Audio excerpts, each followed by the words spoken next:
Estamos de regreso para actualizar las noticias en directo América de France 24. Revisemos titulares. Hezbollah confirma lanzamiento de misiles contra 2 bases militares clave cerca de Tel Aviv y Haifa después de que Israel atacara 300 objetivos en el Líbano. Según el Ministerio de Salud libanés, 13 personas murieron en un bombardeo en una zona cercana a un hospital público en Beirut. Vladimir Putin recibe a cerca de 20 mandatarios en la cumbre de los BRICS, el encuentro que reúne a los líderes de los países que juntos representan el 45% de la población mundial, pretende enviar un mensaje a las potencias occidentales de que Rusia no está aislada, pese a las sanciones impuestas en su contra. Y ya solo quedan 2 semanas para las elecciones presidenciales en Estados Unidos y los candidatos intensifican sus campañas con visitas a los estados péndulo. Donald Trump insta a los votantes cristianos a participar en los comicios en Carolina del Norte, mientras que Kamala Harris aparecerá en un acto de campaña este jueves junto a Barack Obama.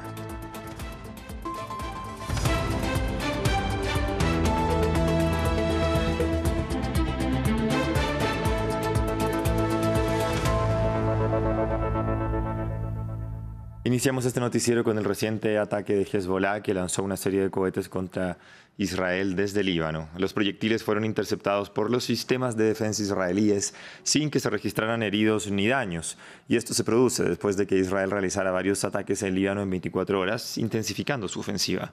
Según el Ministerio de Sanidad libanés, al menos 13 personas murieron y más de 50 resultaron heridas tras un ataque israelí en una zona cercana a un hospital público en Beirut. Veamos los detalles en el informe. Sirenas ante la llegada de cohetes en Haifa y Tel Aviv. Hezbollah dice haber atacado bases militares y navales tras una noche de intensos bombardeos israelíes sobre el sur del Líbano y partes de Beirut. La masacre ocurrida en Beirut, los trozos de cadáveres que vimos ayer y especialmente en el puerto pesquero. ¿Tienen los pescadores que lanzar una caña de pescar a los israelíes para provocar una explosión o un ataque? Todo esto son historias inventadas, solo porque los israelíes han sido derrotados y no pueden hacer nada. Israel dijo el lunes que atacó alrededor de 300 objetivos de Hezbollah en un intento de debilitar las finanzas del grupo. El ejército israelí ha dicho que estaba vigilando un búnker que creía que contenía cientos de millones de dólares. Este es el búnker, contiene habitaciones, camas e infraestructura para largas estancias y la capacidad de dirigir el combate desde el subsuelo. Hezbollah construyó este búnker directamente debajo de este hospital. Hay cientos de millones de dólares en efectivo y oro dentro del búnker en este momento.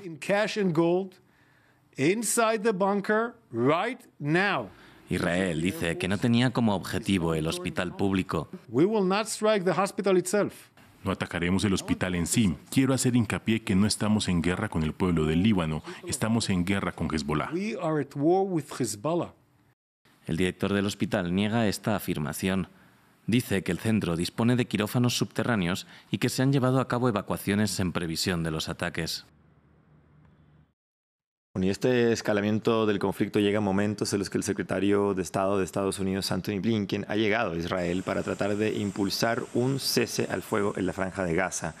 Durante la visita, la número 11 de Blinken desde que estalló la guerra en Gaza, el funcionario se reunió con Benjamin Netanyahu y se esperan encuentros con diferentes líderes políticos de Israel. Y aunque aún no se ha confirmado las demás escalas de este viaje, en el pasado el jefe de la diplomacia estadounidense ha visitado países como Qatar, Jordania y Egipto. Y continuamos desde la Franja de Gaza, donde no se detiene la ofensiva israelí. El Ministerio de Salud del enclave informó que al menos 115 palestinos fueron asesinados por el ejército israelí. La cifra, a la que además se suman 487 heridos, es un recuento de las víctimas solo en las últimas 48 horas. Al menos 42.718 personas han muerto y 100.282 han resultado heridas en ataques militares israelíes contra Gaza desde el 7 de octubre del año pasado, según el Ministerio de Salud del enclave. Este martes, la Unión Europea aprobó un préstamo a Ucrania de cerca de 38.000 millones de dólares, respaldados en los beneficios generados por los activos rusos congelados en el bloque. Este paquete de ayuda hace parte de los 50.000 millones acordados por el G7 a mitad de este año. Los detalles desde Bruselas con nuestra corresponsal, Esther Herrera. El Parlamento Europeo ha dado luz verde definitiva a un préstamo de hasta 35.000 millones de euros a Ucrania. Los beneficios de los activos congelados rusos dentro del territorio europeo son los que se utilizarán para devolver este préstamo. La decisión se ha obtenido con una holgada mayoría de 518 votos a favor y se produce después de un acuerdo dentro del G7 el pasado junio en que se decidió que Rusia debe pagar por la reconstrucción de Ucrania. El dinero se podrá utilizar ya a finales de este año y tendrá que utilizarse hasta finales de 2025 y en que Ucrania se debe comprometer a aplicar reformas en su sistema democrático, también a favor de los derechos humanos. Aproximadamente 200.000 millones de euros del Banco Central de Rusia están inmovilizados dentro de la Unión Europea y son estos beneficios los que se utilizarán para ayudar a Ucrania. El objetivo es que también se una Estados Unidos a esta ayuda con unos 10.000 millones de dólares, aunque Estados Unidos está a la espera de que la Unión Europea cambie su régimen de sanciones para hacer la ayuda mucho más estable, pero Hungría bloquea esta cuestión porque quiere esperar a las elecciones en Estados Unidos. Según el primer ministro húngaro Viktor Orbán, hay que esperar porque si Donald Trump gana las elecciones, la guerra en Ucrania tocará rápidamente a su fin. Entre tanto, Rusia tampoco cesa sus ataques en territorio ucraniano. Al menos 3 personas, entre ellas un menor de edad, perdieron la vida tras la explosión de un dron en la ciudad de Sumy, en el noroeste del país. Este ataque hizo parte de una ofensiva a gran escala en este territorio que tuvo como objetivo zonas residenciales, infraestructura vital y edificios gubernamentales. Por su parte, la ONU dio un balance sobre unas secuelas que deja la invasión rusa en Ucrania. Para Naciones Unidas, desde febrero de 2022, la población ucraniana ha experimentado una significativa reducción. Veamos. En general, lo que podemos ver es que la población ucraniana ha disminuido en más de 10 millones desde el comienzo de la guerra. También representa una pérdida masiva de capital humano que, como sabemos, es fundamental para la recuperación y para construir el futuro de Ucrania.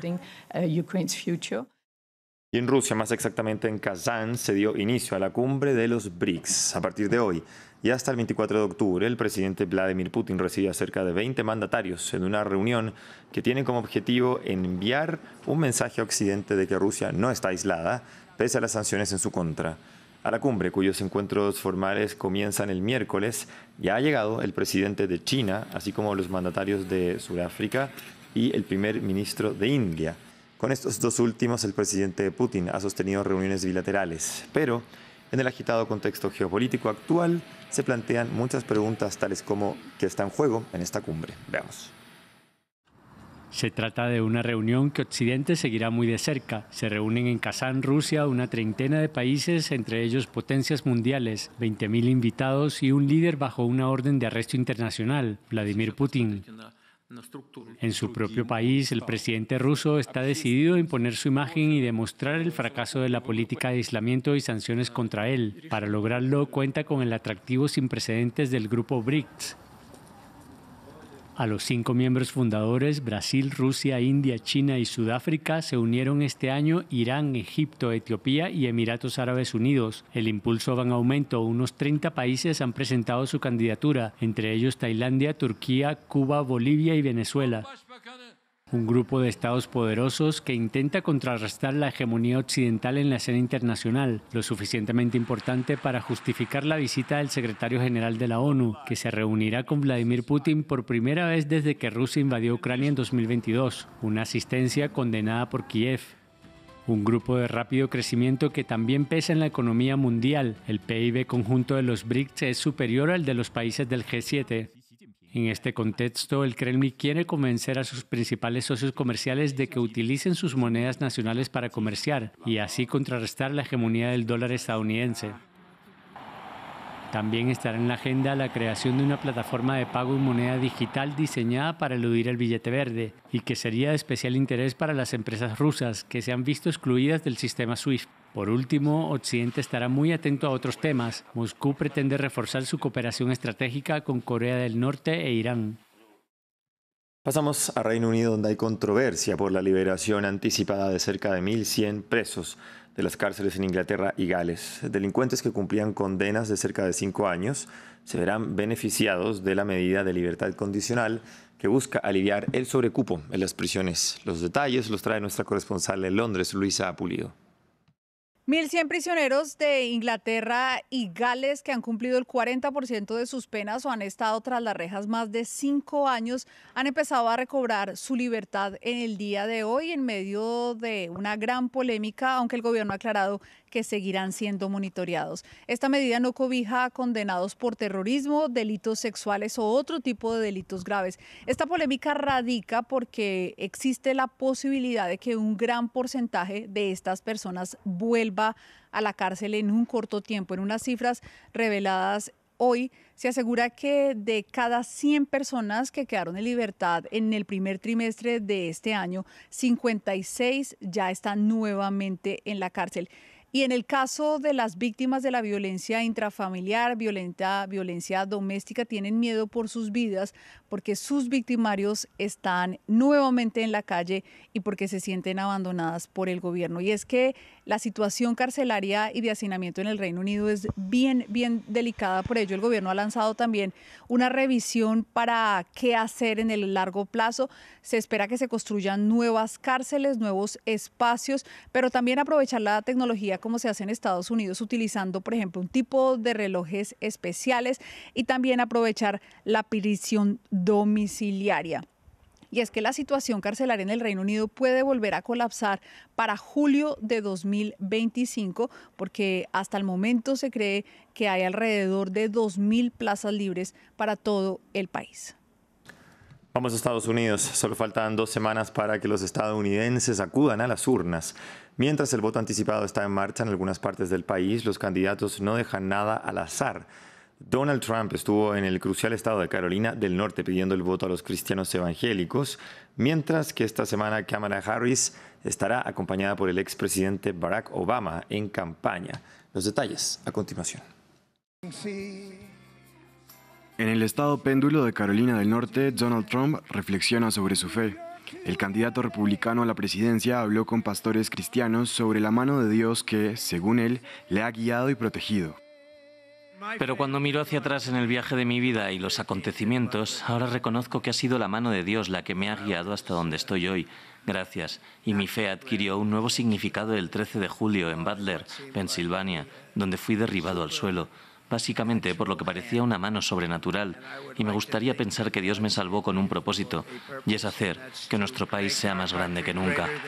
Ese propósito, según el expresidente, es asegurarse de nuevo el trabajo más importante del país. Es exactamente lo que la vicepresidenta Kamala Harris se esfuerza por impedir. La candidata demócrata espera lograr ese objetivo tachando a Trump de poco serio. Creo que es muy importante que reconozcamos, y lo he dicho públicamente, que Donald Trump es un hombre poco serio y las consecuencias de que vuelva a ser presidente de Estados Unidos son brutalmente graves. A 2 semanas de las elecciones, las encuestas muestran un empate en la carrera electoral y ambos bandos están invirtiendo millones de dólares para influir en los votantes indecisos. Kamala Harris aparecerá junto al expresidente Barack Obama en un acto de campaña el jueves. El evento se produce en un momento en el que aumenta la preocupación por la posible pérdida de apoyo demócrata entre los hombres afroamericanos. Creo que dadas las cifras de las encuestas están preocupados con razón en términos de avanzar en su campaña. Existe esta expectativa de que los hombres afroamericanos tienen que apoyar a los demócratas y si no, de alguna manera están equivocados. Y creo que en la medida en que ese es el mensaje, creo que eso les molesta a algunas personas. Creer que solo porque uno es una persona afroamericana debe apoyar a un demócrata. Creo que va en contra del derecho a votar por un candidato que les hable a ellos. Con la carrera hacia la Casa Blanca prácticamente a cara o cruz, la prioridad de ambos partidos es la participación. Sin embargo, es probable que el mensaje sobre la economía sea clave, ya que los estadounidenses están dispuestos a votar si están mejor hoy que bajo las políticas de Donald Trump. Muy atentos a la programación de France 24 porque a 2 semanas de las elecciones presidenciales en Estados Unidos vamos a estar reportándoles con un especial, por supuesto, todo lo que ocurre en ese país del norte. Y todo lo que vieron también aquí en nuestros noticieros pueden profundizarlo en nuestras redes sociales y en nuestro sitio web france24.com, la versión en español. Sigan nuestras pantallas, ya llegan más noticias. Nos vemos.